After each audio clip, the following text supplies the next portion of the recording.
if you can give me a thumbs up on it. All right, beautiful. Very good. All right, so let's get in the motion of it. Typically, this would be a class that would be conducted by Kim Mosley, but unfortunately, she's not going to be able to. Guess what? You have me, myself, and I to be providing you with this lecture today. I love real estate contracts. It's one of my niches. One of the things that I really, truly enjoy is to provide avenues of strategy, and that's what it is, guys. How to get your offers accepted, how to manage and loop around to ultimately get your offers considered, at least in a counteroffer perspective, but in some avenue, the ability to get your foot in. What I'm saying, guys, it's very simple, okay? The intent is to get the offer at least considered, you know, and not rejected. But ultimately, the mindset of how you're supposed to think is getting your foot at least 1 foot in, because once you get that foot in, now you just got to drag in the other foot into the process and ultimately be in escrow. That's the #1 goal, is to get into escrow. Get into escrow. All right, I'm going to share my computer real quick because I'd like to start off with some of the components here. So bear with me, guys. Danny Paz is making fun of me, you know, because I have a window that they can see inside. So he's over here doing all this stuff to me. It's like, dude, I'm on a class right now. Don't interrupt me. So I apologize if I smirk and smile, guys. Can everyone see the table of contents of the real estate purchase agreement? Just give me thumbs up on it. Okay, awesome. So does everyone know how many conditions are in the purchase agreement? Okay, I'm going to give you the answer. There is 32 conditions. This is something that you guys need to understand, guys, and how these purchase agreements work. These are the conditions that ultimately drive the direction of how this offer will be considered, accepted, and obviously closed to get a commission. But here's the conditions, which is 1, offer; 2, agency; 3, finance terms; 4, sale, buyer's property; 5 is the addendum and advisory; other terms, allocation of costs; items included and excluded from the sale; closing and possessions; statutory and other disclosures and cancellation rights; condition of the property; buyer's investigation of property and matter of affecting the properties; title investing; time periods and removal of contingencies and cancellations and rights. Now, 14 is a very important number, not saying that all of them are not, but this is one that will definitely put the buyer in a good position or in a position of cancellation. 15, final verification of conditions, which typically is your VP. 16, repairs. 17, probations of property tax and other terms. 18, brokers.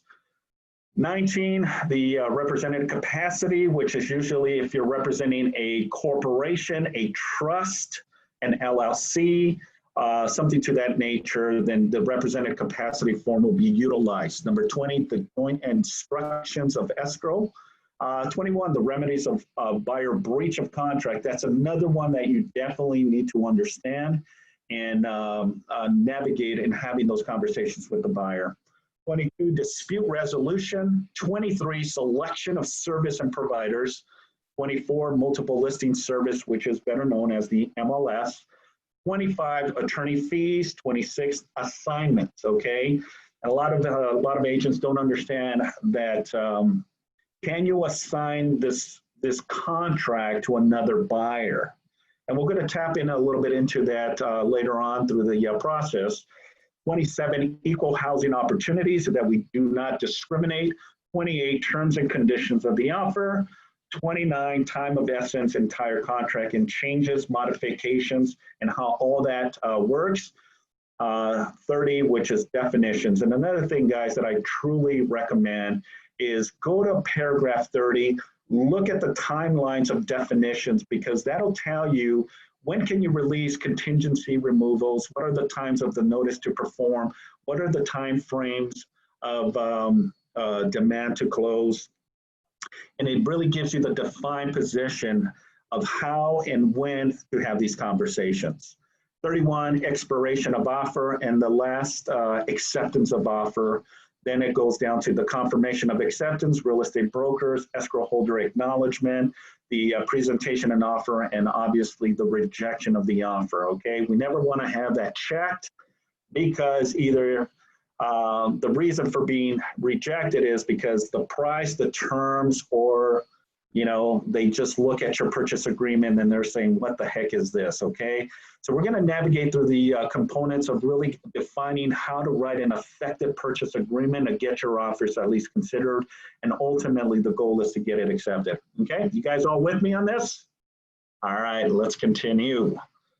And let me see here, let me navigate here. All right, so let's go through the motions of the summary of the RPA. So let's go here and look at this. Okay, the summary of offer of the RPA. Now, a lot of you don't know what this form is, but it's basically a summary that you can provide to your clients once you go through the motions of submitting an offer. Okay, what the purchase price will be, which is 1C, 3G. The initial deposit amount, you know, what is the deposit? Is it 5,000, 10,000, or up to 3% of the purchase price? What is the increased deposit? And I'm going to give you some ideas and navigations and how this can be effective in your approach to get your offer at least considered. Loan amount, obviously what type of loan we're using, if it's FHA, if it's a VA, if it's a traditional conventional with 5, 10, 15 or 20% down or more. And then obviously also if it's a all cash offer. Close of escrow, which is 1D, you know, the time frame to close this deal. Possession date, when is the buyer asking for possession of the property? At close of escrow or 2 or 3 days after close of escrow? And that can be ultimately countered depending on the seller's position. If the house is completely vacant, guess what? You can close and record and ultimately transfer of keys that same day. Loan contingency removal. Okay, again, an important component is the section that allows the buyer 21 days to release that as a condition. Appraisal contingency removal. Again, another very important component, especially if they're financing the purchase price, then ultimately the lender is going to require an appraisal. And, you know, I'll show you some ideas on how to navigate with even releasing appraisal contingency. As long as the buyer is understanding the components, you know, there's way in how you can get your offer accepted, even releasing buyer's appraisal contingency and still cancel if you have to, okay? And I'll give you some ideas on how that works as well. Buyer investigation contingency. Obviously, the buyer has their due diligence to do a thorough inspection of the property because all property, guys, are sold in as-is condition, okay? I hope you guys understand that all properties are sold in as-is condition, meaning that the seller can say no to any request for repairs, or any credit or even a reduction of your purchase price as well. So be mindful about that and really have those conversations with the buyers because, again, the buyers are the ones that are buying the property. They have to understand, you know, how the components of this contract works. Sale of buyer's property contingency, meaning that the buyer is also selling their primary residence or an investment property. And their approach is they need the proceeds of the sale of that primary home or investment property in order to qualify to purchase this property or to buy it cash.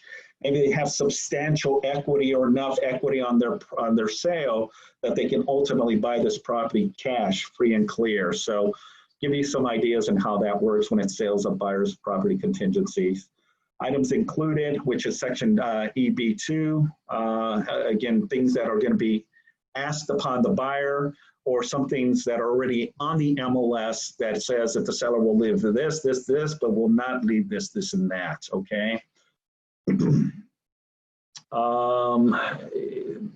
So, and what I like about this particular summary, it really defines the loan contingency, which is 21 days, appraisal 17, buyer's investigation 17.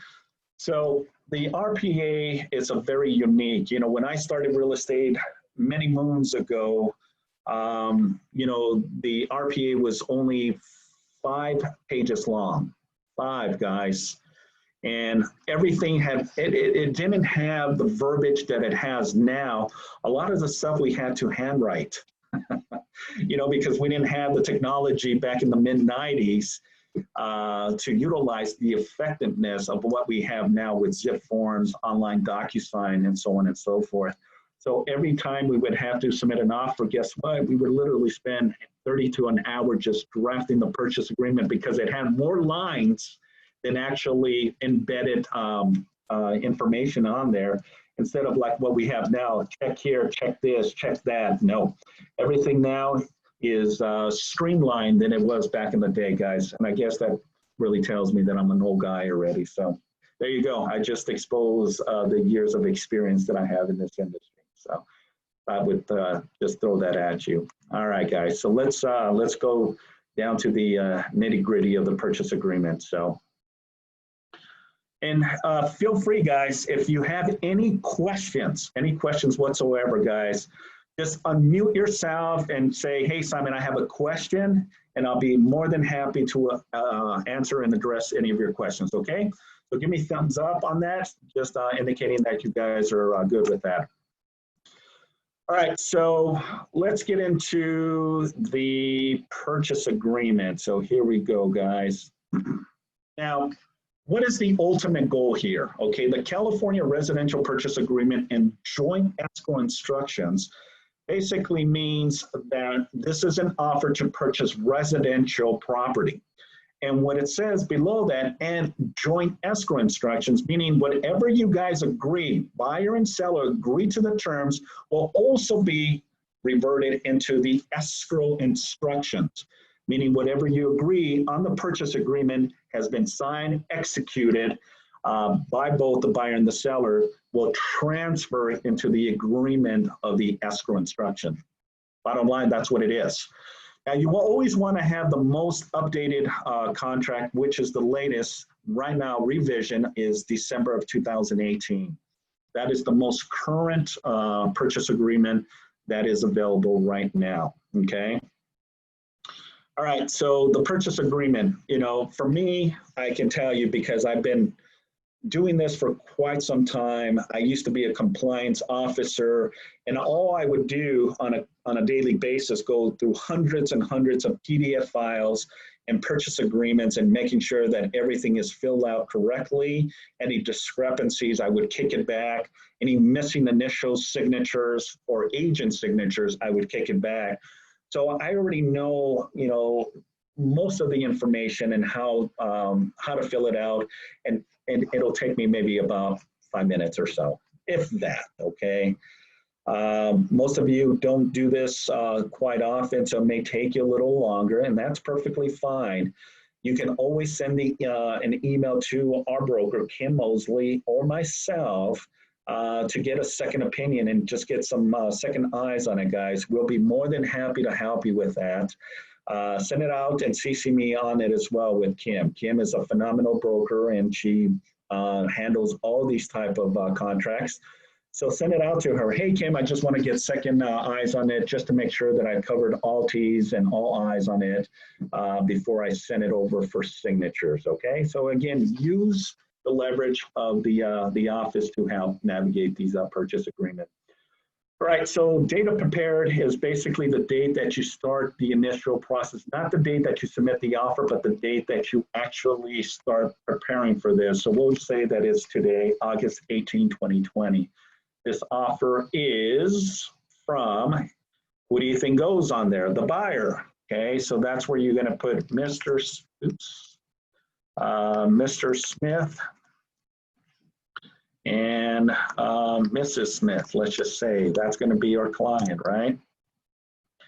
Now you want to get their actual full name on here because for the sake of the title, they're going to want their exactly name as it's on their driver's license and social security as well, guys, okay? So make sure that you put their full name, but for the sake of today's class, we're just going to go with the motions of Mr. and Mrs. Smith, okay? The real property to be inquired, that's where the address of the property is 123 ABC Street, okay? And the city of, we'll say Torrance, okay? City of Torrance, California, 90505. 90505. Okay, so there you go. You have the actual address of the property, and that goes there. So let me switch you over here because I can't see the entire purchase agreement. All right, the assessor parcel, better known as the APN number, that's a very important component to this purchase agreement. I mean, I'm going to share some war stories as well, because this has ultimately caused a liability and a lawsuit because of the APN number, guys. So consider the parcel number, better known as the APN number, as like your social security number, okay? That identifies the exact property, the APN number. That's how they process the title. That's how they process escrow. And then ultimately, that's how you get the loan approval based on the APN number. The property's social security number is really what an APN number is. So make sure that you do your due diligence and make sure that you have the number correctly. Double check, triple check, quadruple check that you make sure that the APN number identifies the same address in place, okay? Because if there's a discrepancy, and I've seen this happen, escrow drops the ball, title drops the ball, and ultimately it goes sideways somewhere else because the APN number was not properly inputted, okay? So keep that in mind, guys. This is an important section to fill out, okay? So we're gonna go with just some numbers here.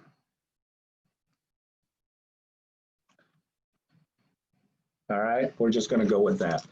So the APN number. Here we're going to put that the County of Los Angeles.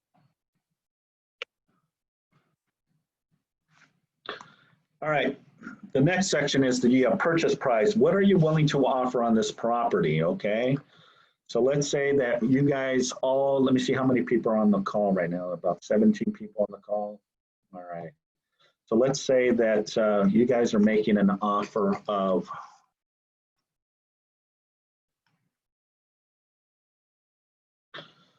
$1 million, right? All right, that's a good number, right? That's a good commission to have. You times that by 2.5 or 3%, you're getting a good, decent little commission coming there, okay?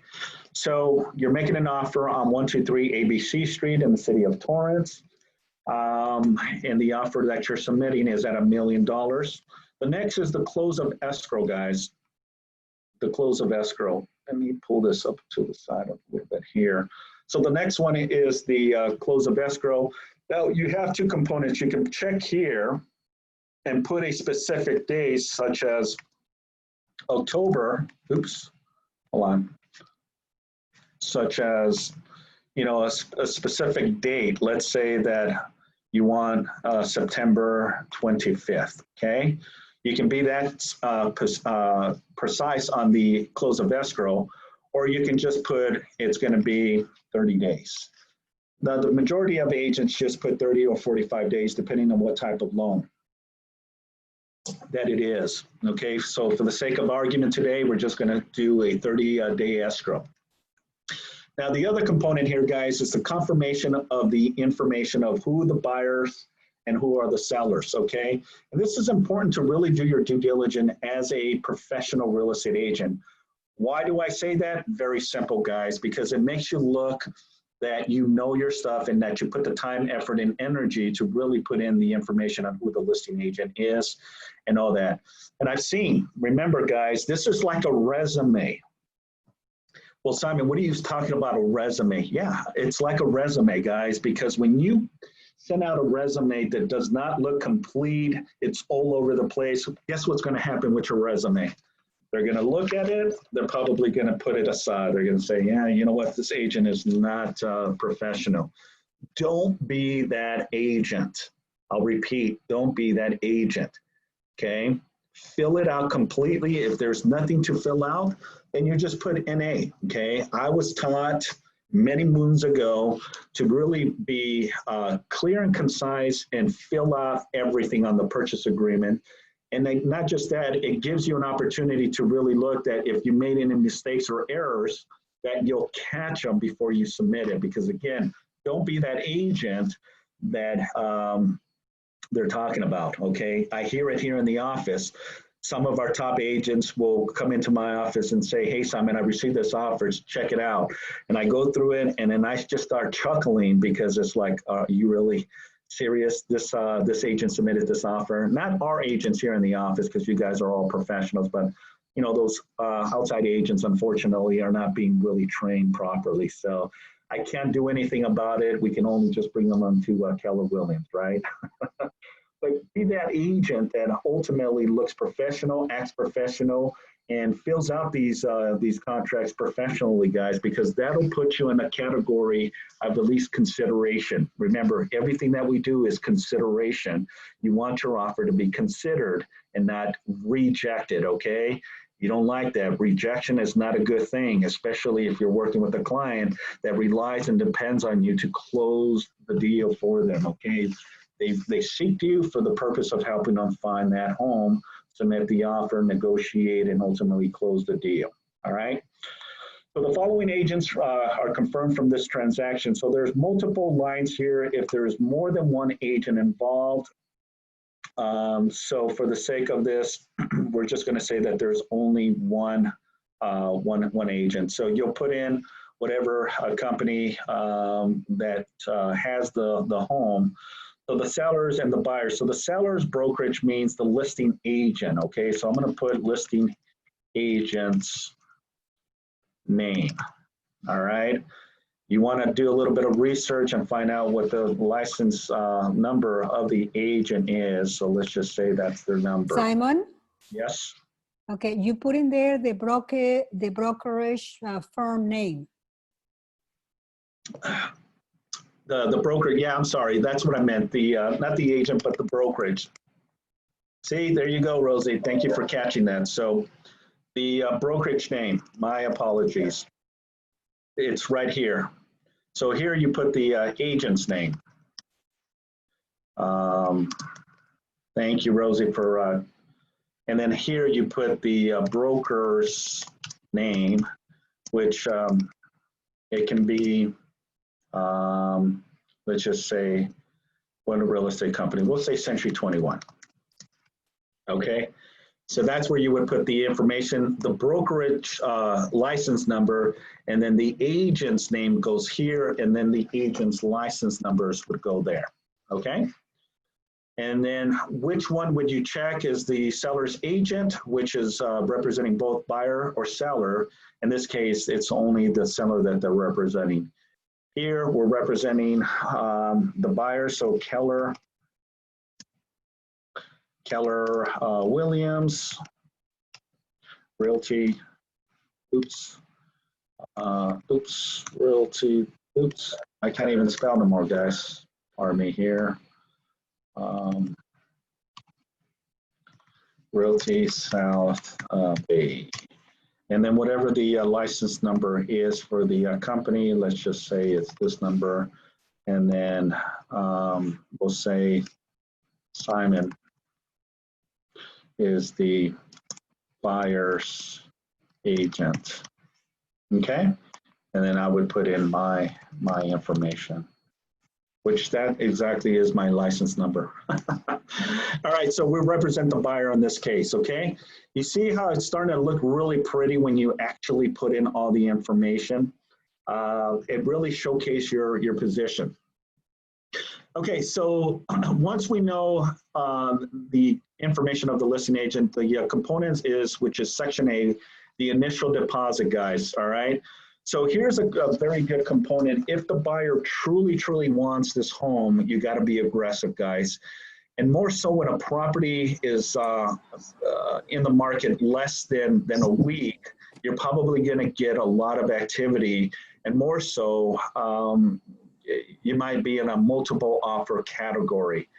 Now, again, it all depends on days on market, okay? So if it's a fairly brand new listing, you're probably going to get a lot of activity.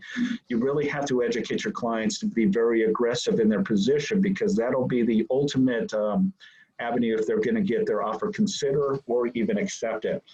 Now, even before I go through the motions, and you know, I've seen the property. Hi. I'm here to pick up my car. Oh, who's on the call here? So if you can mute yourself, please, that would be great. I thought they were talking to me. So again, going back is we really want to have that conversation with the listing agent. And the first thing is, once I know that the buyers really truly want this property, I will definitely be having that conversation with the listing agent. And I'm going to role play with you. Who wants to be the listing agent on this? Rosie, can I use you as a listing agent? Sure. Is that a yes? Yes. Okay. All right. Hey. So Rosie is the listing agent on the property at 123 ABC Street.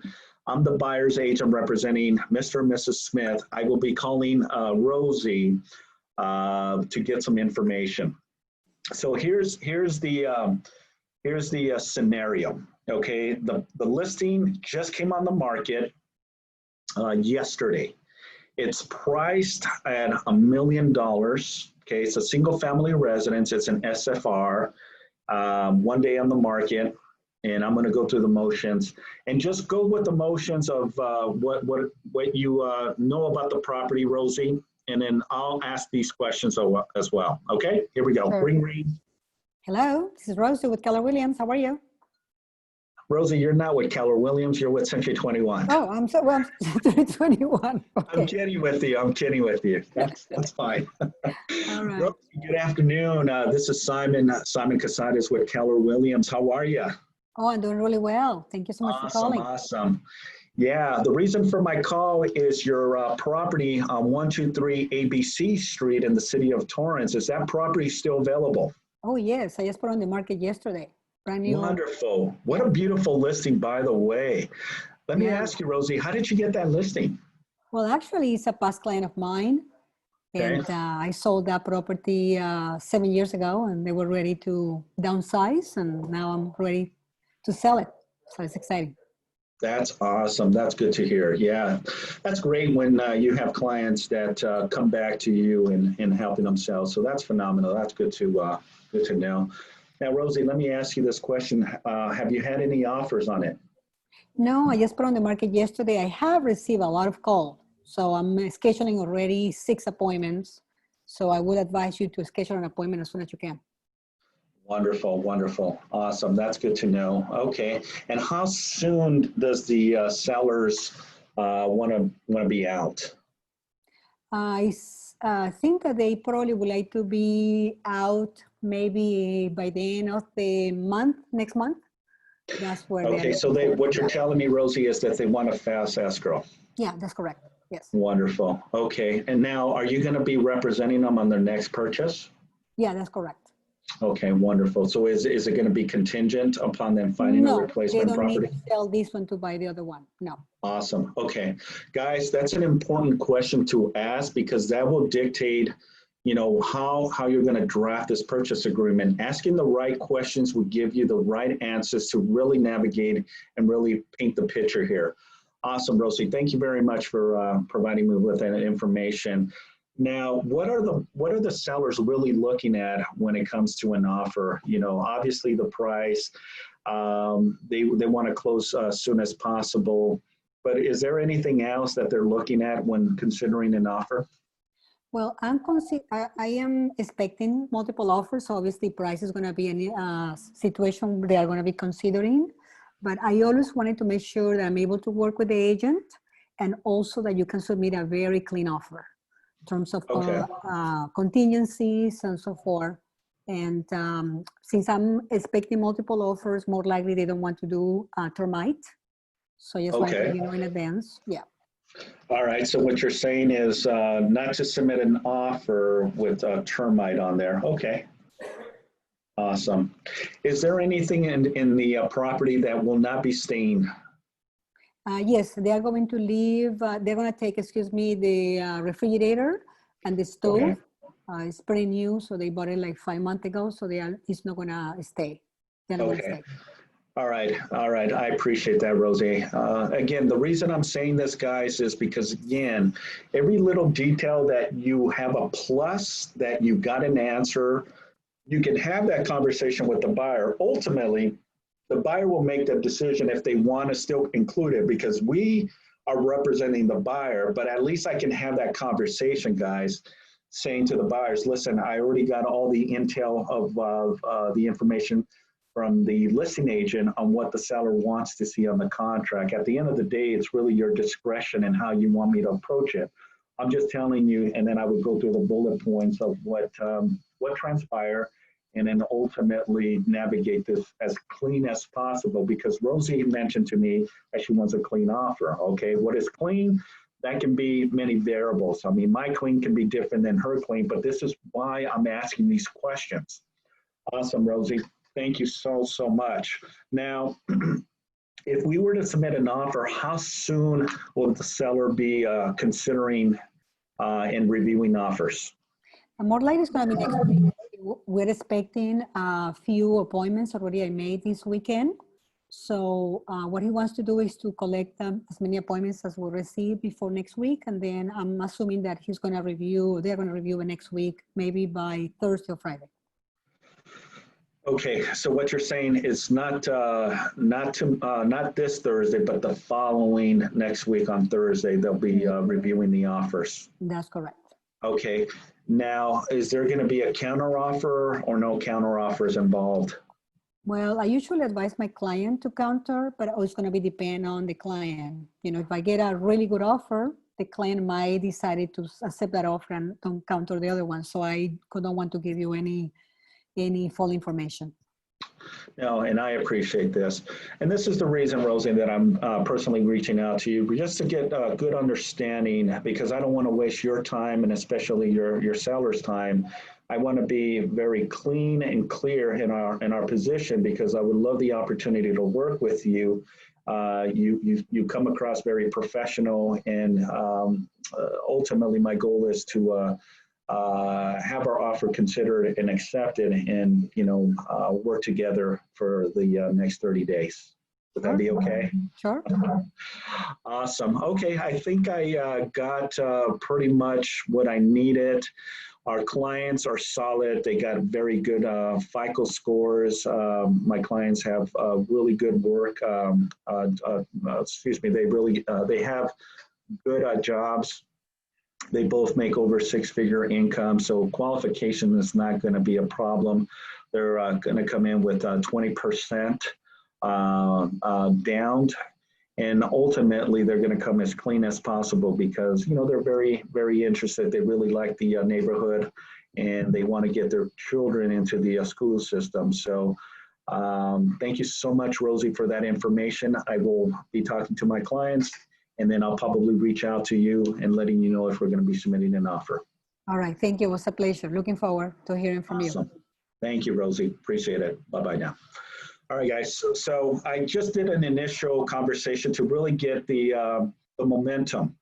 Now, I know that my clients already want the property, but I wanted to really just get as much intel of the information. One, I found out that they're not going to be considering any offers immediately, not till next Thursday. So that gives me the momentum to really understand where the listings mindset is and where the seller's mindset is, because I don't want to pull the trigger and ultimately get my offer put on the bottom of the pile because she has all these other offers.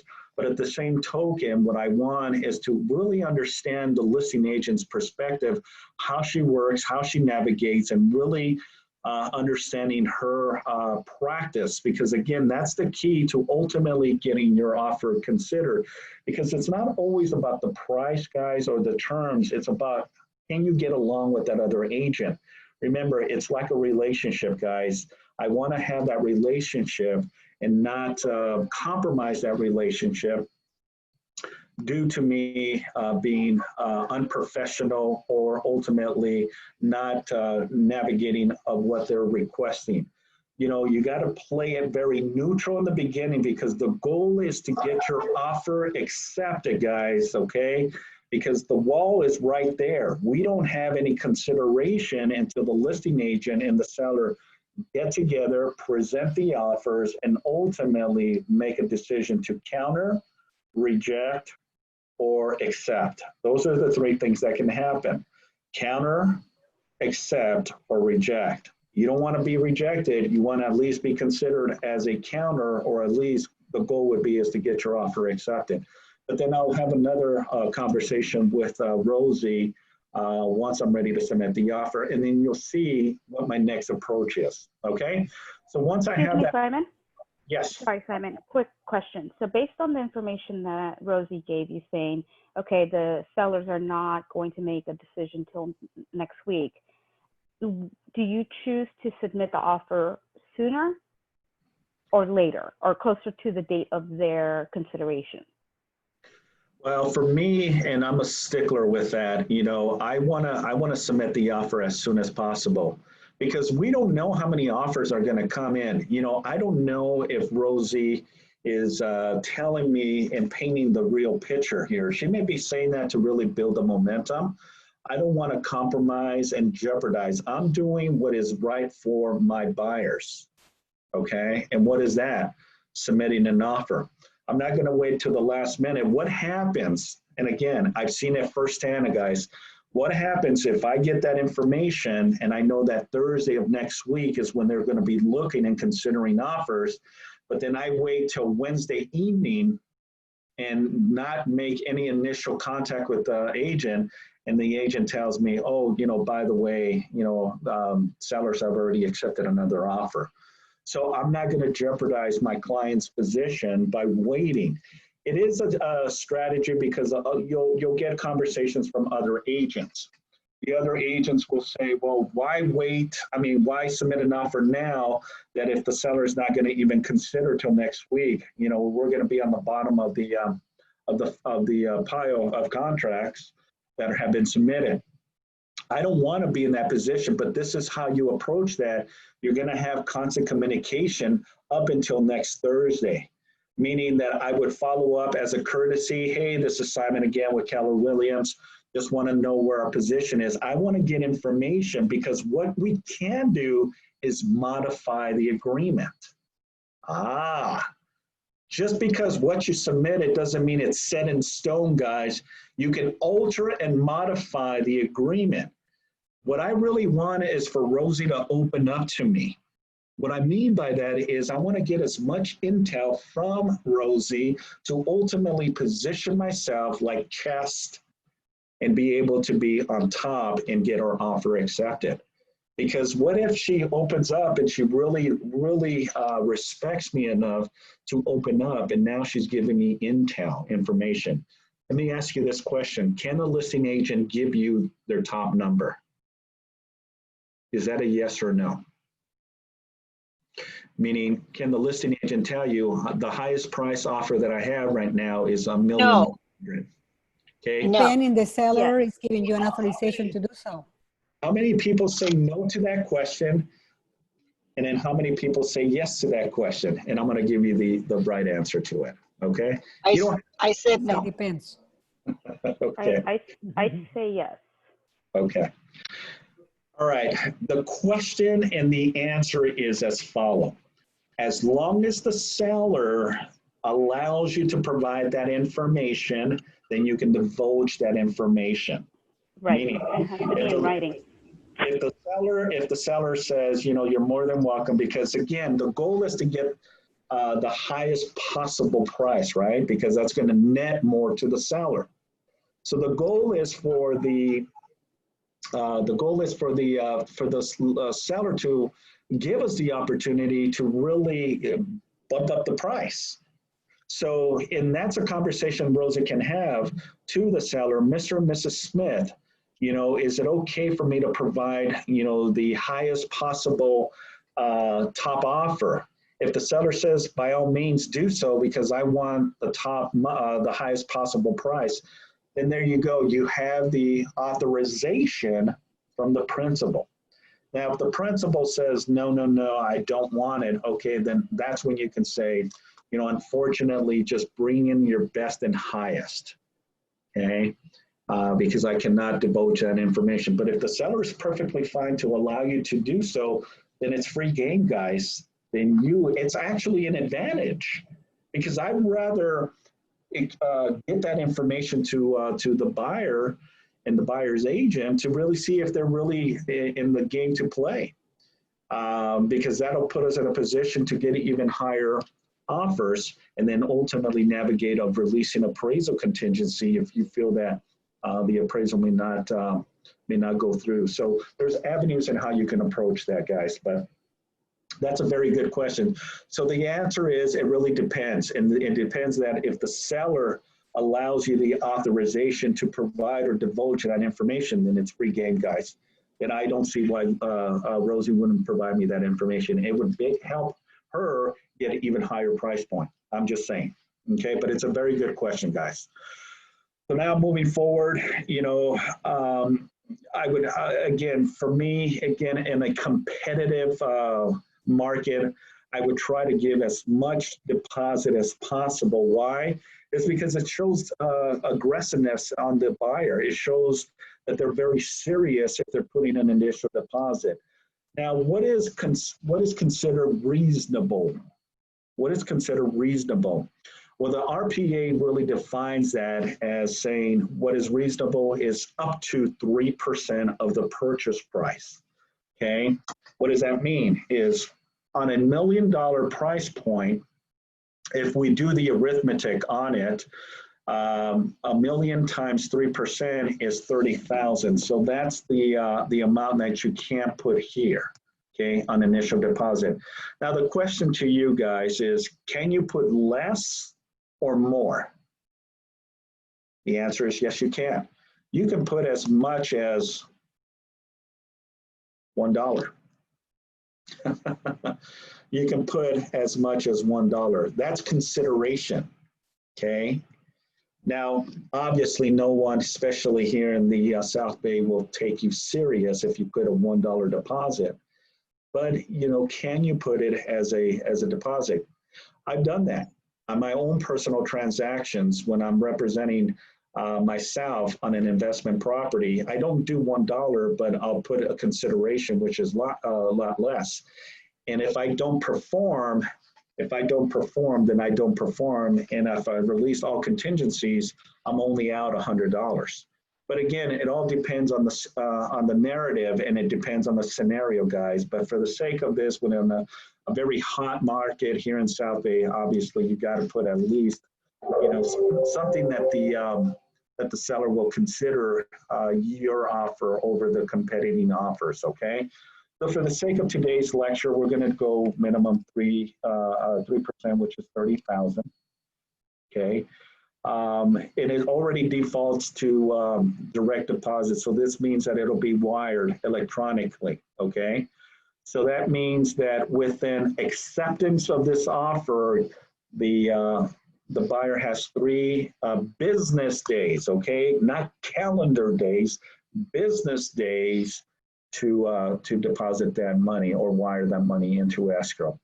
If they do not do it within the 72 hours, then what happens is the listing agent can send you a notice to perform, allowing you 48 hours after to deposit. And if you do not deposit, or your client doesn't deposit that money into escrow, then unfortunately the seller has the right to cancel on you and put the property back on the market. Okay. So for the sake of today's lecture, we're just going to say that it's 30,000 direct money into, okay? Then I'm a stickler, guys, you know, because I used to be a broker. I like to put NAs if it does not apply, okay? Just so it shows diligently in your position and how you're approaching this. Buyer's deposit with the agent. Buyer has given the deposit by personal check. Here's if you're going to put someone else as responsible for it. In this case, we're just going to put an A on here. Yes, wow. Okay, so again, you know, I'm just a stickler to it as an avenue to look like I know what I'm doing. Now, the next one, guys, that I really need you to kind of understand real quick, and unfortunately, I'm not going to be able to complete. I might have to do a second session with you guys because I didn't realize that it was going to take a little longer. I just thought I was going to go through bullet points, but then once I dive into it deep, this is like a 3-hour lecture here on how we can navigate. But what I can do, guys, is I'll circle back maybe next week and ask Kim if, Kim and I can do this, and then we'll just go back through the motions of it. Is that okay with you guys? Okay, cool. Yes. All right. Yeah. So the increase of deposit is really an avenue how I would approach this avenue where let's say that the buyer is contingent upon selling their home and they just don't have the $30,000 in their bank account or under the mattress to put as an initial deposit. So you can do what I call a strategy, and that strategy is, look, what is the amount minimum that you can put? Well, Simon, I can only put $1,000 right now, okay? So, oops, excuse me. Go back here, let's go back and say it's only $1,000, okay?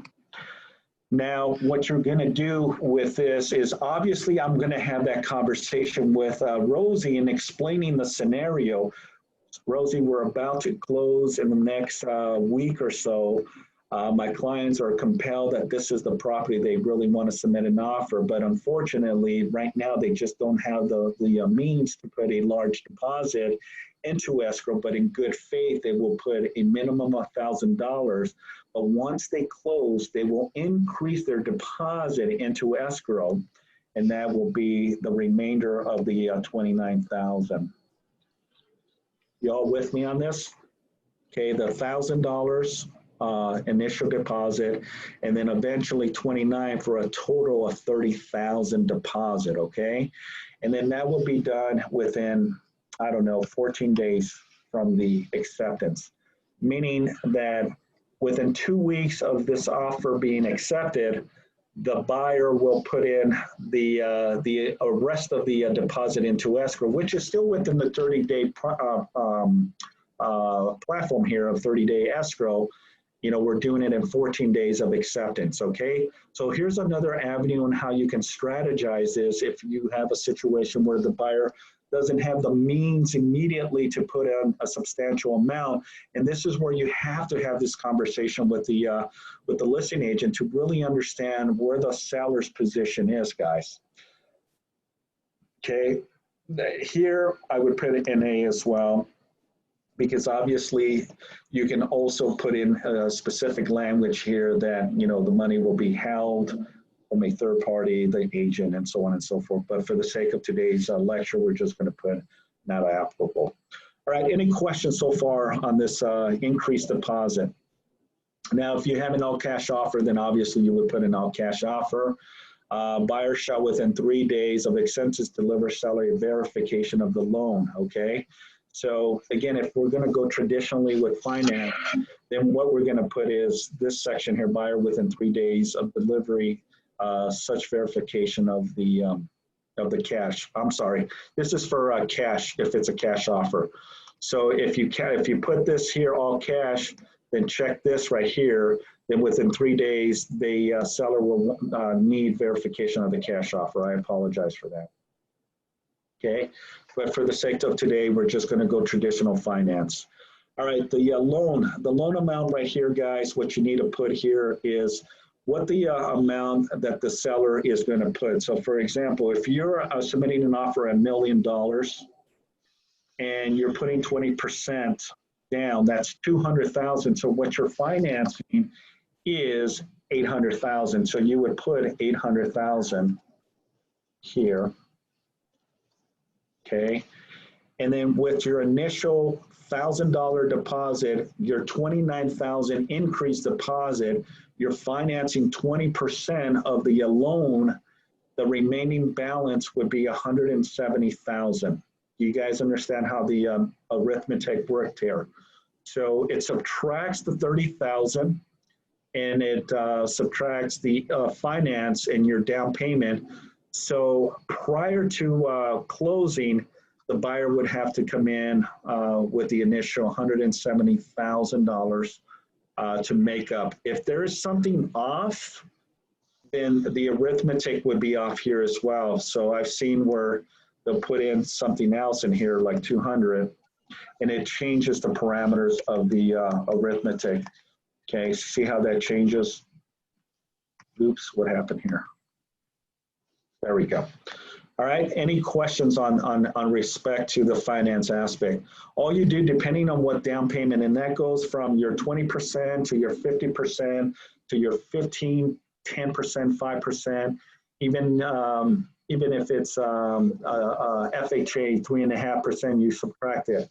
Now, another question I get is if it's a VA loan, okay?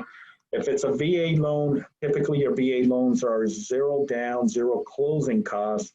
How does that navigate on that position, which is totally different than it is? Because if the buyer is going in with no money down, that means that they're financing 100%. That's going to change the dynamics of how this agreement is going to show in respect to that. And I've had conversations with people with Simon, how does this work when we're going 100%? Then you're just going to finance the amount.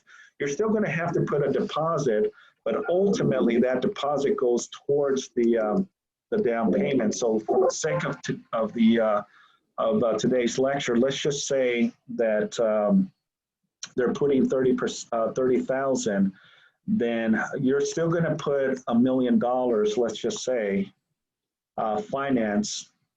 And then obviously the deposit will be either reimbursed to the buyer at close of escrow, because if they're not paying closing costs or any down payment whatsoever, they're just putting a deposit for the sake of the offer. Then on a VA, you would put 100% finance, which would be $1 million. So it'll change the parameter, basically saying that this is something is not calculating correctly, but this is the reason is that it's not, because if you're financing $1 million of $1 million and financing 100% of it, then there's going to be a discrepancy. But for the sake of the position to ultimately get your offer accepted, the buyer typically puts in a good faith deposit. Okay, any questions regarding this? All right. Let's go back here to 800,000. Very cool.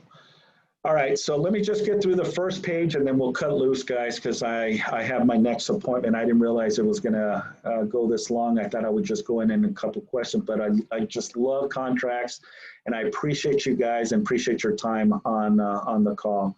So the second loan is very rare that you see. You don't really see too many people in respect doing second loans. Typically in the early 2000, it was a very popular. We had Cal Halfa loans that the buyer would finance 100% of the loan, but they would break it into an 80-20. And then you would calculate the breakdown of the finance, 80% first and 20% second. And then that's where you would use the second. Now, if the seller is financing a portion of this, then here you would check this off, and then you will put in the amount that the seller will be financing. For example, let's say that the offer is $1,200,000. Okay, 1.2. Oops. Correction here. 1, 2, 3, 4. $1.2 million, okay? So here, you're still financing the 800,000, but also the seller here is financing or carrying the note for 200,000 for the difference, okay? This is where you would put the information. Okay, tell her I'll be there momentarily. This is where you would put in the amount that the seller is willing to carry, basically to add the $1 million and the $200,000 that the seller will carry. And then ultimately you would check this off here that the seller will be carrying a note, and then that form, the SFA form, will be included. But I don't want to confuse you guys. I don't want to add more to it because I know that there's probably going to be a lot of questions on this. But if you do come across a scenario where the seller is willing to carry a note, that's the language in the section that you would put. All right. Now, the other real fast component of it here is, you always want to put an adjustable rate loan here, not to exceed. So if you know that the client qualifies for $1 million and their interest rate is going to be 3.5%, okay? So you want to put that in here. And the reason you want to put that in there, because if you leave it blank, what you're saying to the seller is that if the interest rate goes up to 5 or 6%, you're still gonna be able to qualify. When you put in a specific interest rate, what happens is if the interest rate goes above that 3.5%, then your payment obviously is going to change because of the higher interest rate. Then you can actually exit and cancel because the rate exceeded the 3.5. And this is the reason a lot of agents don't understand this component that you want to put in the amount that will not exceed. And then it actually goes here, guys. The second loan is going to be higher interest rate. So the 3.5 is on the first loan, right? Am I correct? Yeah, and I apologize. See, this is where I need my glasses. Thank you, Rosie, for catching that. It actually goes right here, guys, on the conventional. So there you go. So when you put that, the loan shall now be at a fixed rate not to exceed 3.5%. Meaning, if anything happens, with the elections just around the corner, what happens if the hike and spike of the interest rate go up?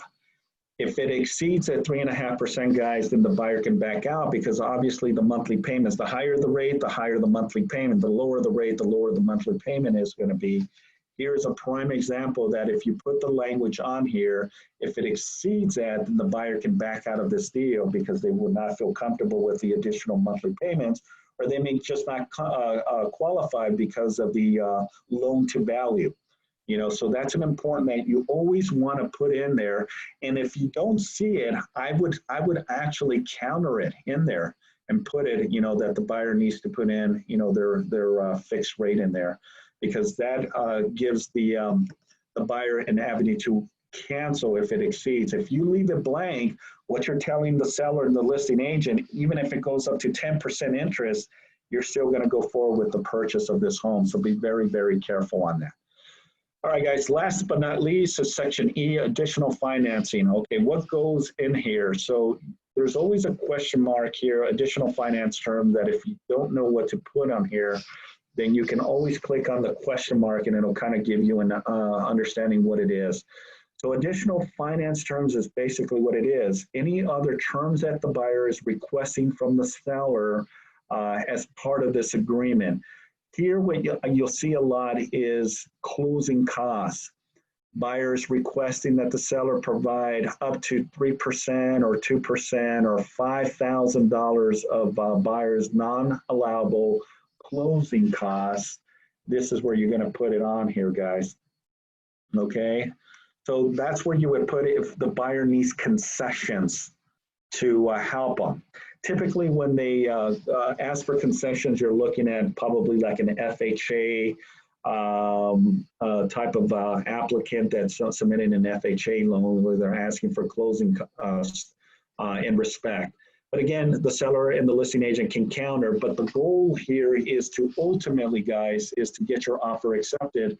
You've got to really understand the pros and cons, because when you're asking concessions in the beginning, you may lose the opportunity. You can always add these informations as part of the negotiations once you're in escrow, meaning that once you're in, now you can go chaos and ask for all kinds of stuff, guys. The moment that you put stuff right in the beginning, it puts a distance between the seller and the buyer, And that's not what you want. What you want is to limit as much exposure from the beginning to ultimately get your offer considered and accepted.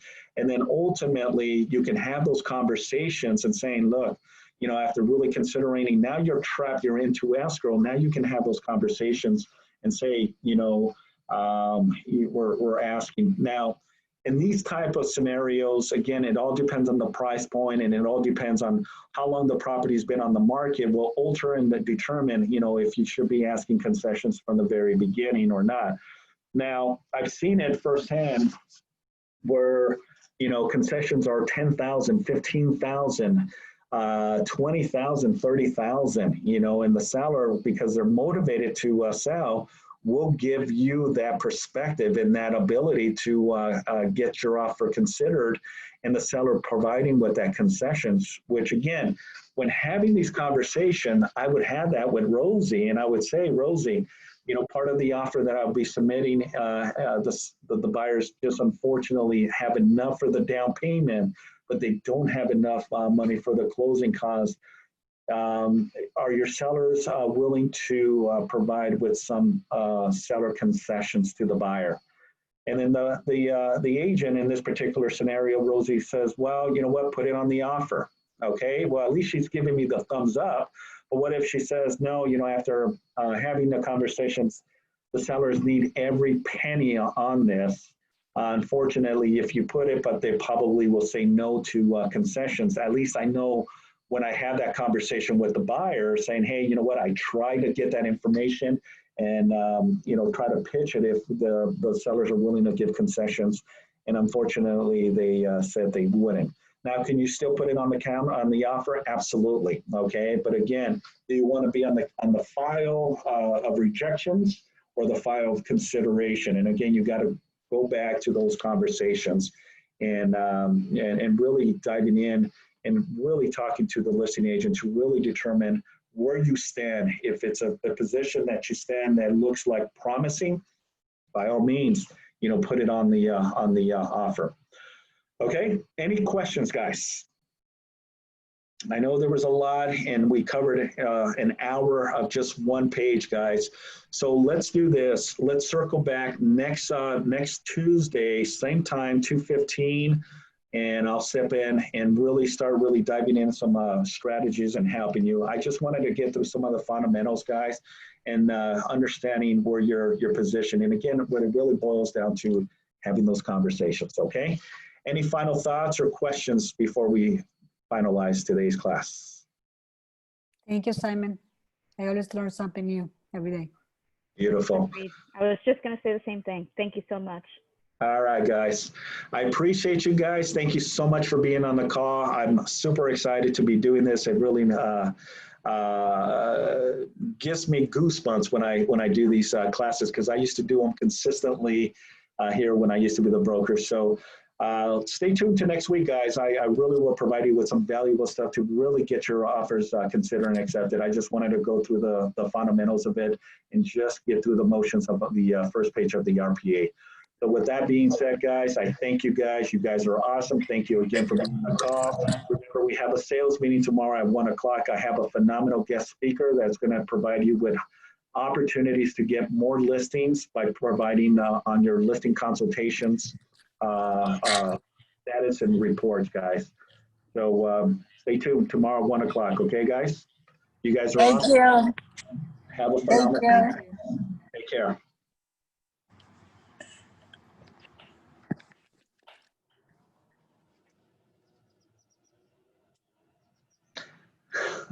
Hey, Sarah, are you still coming? Hi. Yes, I'm coming in. Okay, I have a consultant appointment with one of the agents, but then I'll see you here in a bit. Okay. Okay. Thank you, Awesome. Simon. Thank you. Bye-bye Bye. now. Bye, guys. Thank you.